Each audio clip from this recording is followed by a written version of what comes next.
I see a banana. I see sausage, apple. And then I can say, where is she? Oh, where is she in the house? Is she in the living room? Is she in the bedroom? Is she in the bathroom? Oh, kitchen. What is she doing? I was like, yeah, but could you just put a like so that I know that you love my classes? Hi guys, welcome back to another video with me. Actually, this is the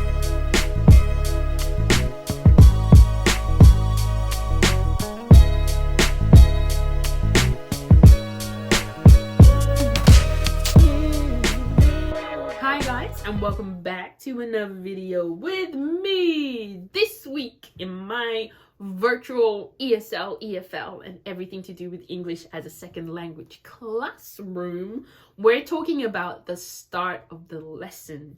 If you did not catch my daily routine video, please be sure to do so, because I talk about what you do as the students are rolling into the class. But now I'm going to talk about what you do with the hook, which is the introduction of the lesson topic. So I'm going to be giving you some ideas of how you can introduce your lesson topic and get students to be more focused and more zoned in. Alrighty then, let's get on with it. So I'm going to give you 5 ideas. There's so many. I have so many ideas, but today I'm just going to give you 5 ideas that you can start off with. So let's get to teaching. Well, let's get to learning. The first one is pictures plus WH questions or WH questions. So here, draw or find a picture related to the topic or situation. If you're good at drawing, that's great. I'm terrible. Well, I could try harder, but I don't. So I just like using pictures I find on the internet or take some pictures. Anyways, draw or find a picture related to the topic or situation. Ask WH questions until students guess the topic. Now, one really important thing is always use language that is slightly below your students' level, because remember, they haven't really learned anything about the topic as of yet. You haven't really taught them, so using really difficult words and hard language is not going to be good. So slightly lower, as simple as possible. Okay, so here's an example. So we've got a picture of a woman somewhere, so I can ask questions such as these. What do you see? Oh, teacher, I see a banana. I see sausage, apple.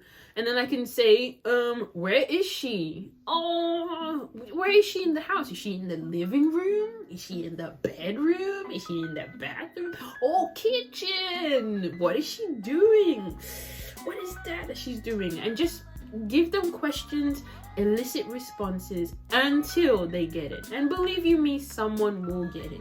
Now, worst comes to worst, if you've asked every conceivable question that you can think of, and beforehand, do prepare some questions. But if you've asked all the questions, they still can't get it, just play a game of hangman and move on. Like sometimes if the students really don't know, they just don't know. You know, just give them a helping hand. But I'm pretty sure someone will know and will be able to tell you. So pick a good image or draw a good picture. All right, so that's the first one, pictures and WH questions. Next up, you've got picture brainstorm. So here you want to draw a circle and then lines sticking out of it, such as the one behind over here. And for each line, draw or stick a picture related to the topic. And then in pairs, teams, students guess the common theme between each picture. When they guess the topic, write it in the circle. So here's an example. We've got our circle in the middle. We've got our images. So what do you think this is all about? What do you think is happening? What do you see? What do you think is happening? And then maybe you're going to get these 2 answers. Cooking or making a sandwich. I will take them both. So great. Now you can also do a variation of this and just put words instead of pictures. Again, depending on your students' levels, right? Depending on your students' levels. Now, when it comes to actually giving the answer, maybe your students aren't at the point where they can give you that answer. Maybe you're just like, my students can't even come up with the word cooking or making a sandwich. What can you do instead? Well, you can prepare like a multiple choice style of answers. So you can put on the board or somewhere in the classroom or on a piece of paper 4 different answers, and you're like, look at this. Look at this brainstorm over here, or this map of words. Which one of these 4 do you think we're going to learn about? All right, so you can be like, is it cooking? Is it school activities? Is it sports day? Or is it the weather? Which one do you think this is about? And then hopefully somebody will hold up the right thing and give them a point if they are the first people to do that. Again, if your students can't read, give them pictures or pictures and words together to help them out. But consider your students' level and what they can do and help them. Now, why should you do this? Why not just get up and be like, hey kids, today we're going to do this? Well, you want them to be engaged and you want them to use their brains. They're smart, you know. They might not know the language completely, but they got brains and they can figure things out. Give them a chance to do that. Only when it's super difficult do you then tell them, but give them a chance to participate. Give them a chance to respond. Okay, next one, hidden pictures. We all know this. I'm sure you've played it before. Cover an image in PowerPoint with shapes and make each one removable. To play, click on the shape. This will reveal the hidden picture. As the shapes disappear, students should try to guess the object or the word. So let's take a look at an example. All right, so can you guess what is behind the clouds? Do you know what it is? How about now? How about now? How about now? How about now? How about now? How about now? All right, so we've got a peanut butter and jelly sandwich. Now, mind you, my picture is not the best, so maybe you use a better picture, okay? Use a better picture. But anyways, that's one way that you can get your students to get involved, to get guessing. And again, if somebody raises their hand, says the correct answer, or writes the correct answer on the board, give them a point for guessing correctly.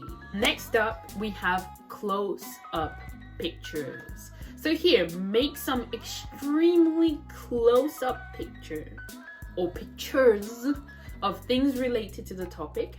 Put them on the board or pass them around and get the students to guess what they are, hence the lesson's topic. Now here you have a picture. Do you think, what is it? What could it be?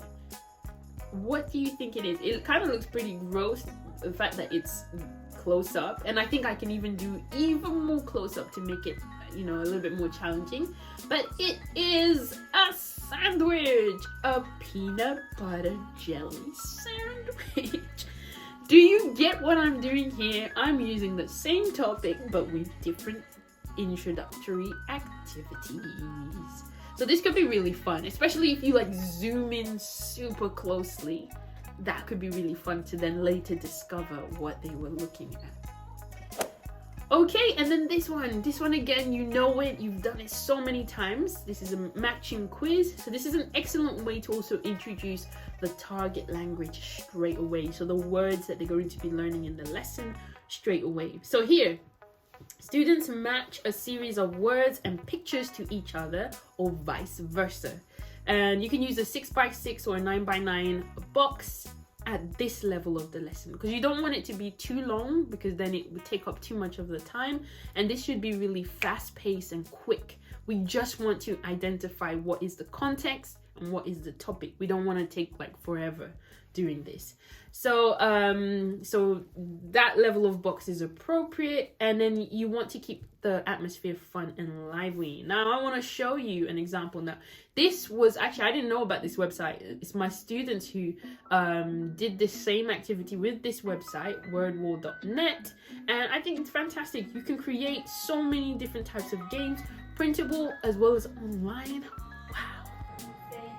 number that you want? Anyone? 3, 4. 3, 4? Sorry. Try it. 2, 5. 3, 5. 3, 5.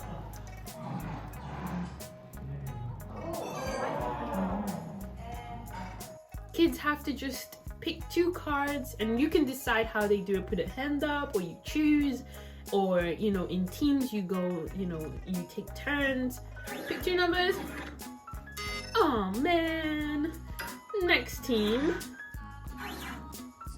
Oh man. Next team. Oh man. And just keep going until you find.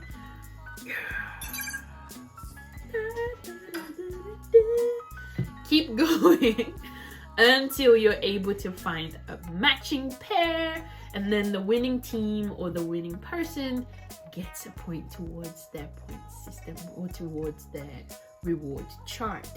Again, it's really fun. Everybody loves these kinds of games. Although I did get a group, what was it, a couple of weeks ago, who were like, not matching game again. And I was like, you guys, this is fun, let's do it. But anyway, so for me, I wouldn't do it as big as this. Definitely 6x6, 9x9, something short, something that goes really quickly will be really fun. But it's another great way of introducing the topic. Now, one thing, when my students did it, they used words only, which is okay if your student can read and you're pretty sure that they can understand what those words are. However, I would always encourage you to do pictures and words. Pictures and words. They're just such, you know, they give much more clues than if you just use words. Or you can just use pictures alone. But pictures go a way of, like, much, how do I say it? Pictures go way further than words do. But if you want to challenge your students, then you can just use words on their own. I love the ghost just passing by. But yeah, so that is it. You've got 5 ideas for how to start your class. Pictures plus WH questions, picture brainstorm, hidden pictures, close-up pictures, matching quiz. Do you get the theme? I've chosen what you can do with pictures at the beginning of your class. You can't go wrong with any of these. And by having 5, it means that you can rotate them. So in 1 month, every time you have a lesson, you can just keep choosing different ideas. I'm gonna come up with some more ideas to share with you so that you can have a whole bucket full of introductory ideas. So with that being said, that is all for today. Have a great week ahead of you. I shall see you next week, where we should talk about another part of teaching English as a second language. Thank you very much. If you did enjoy this class, please give it a big thumbs up. And also, thank you to all who are new to my channel and who have subscribed. I'm loving it. This month has been a great month for me. I'm slowly growing, and I appreciate each and every person who decides to make this home their permanent home. I shall see you next time. Thank you very much. Goodbye. Hi guys, and welcome to why did my weight line? Hi guys and welcome to hi guys and welcome back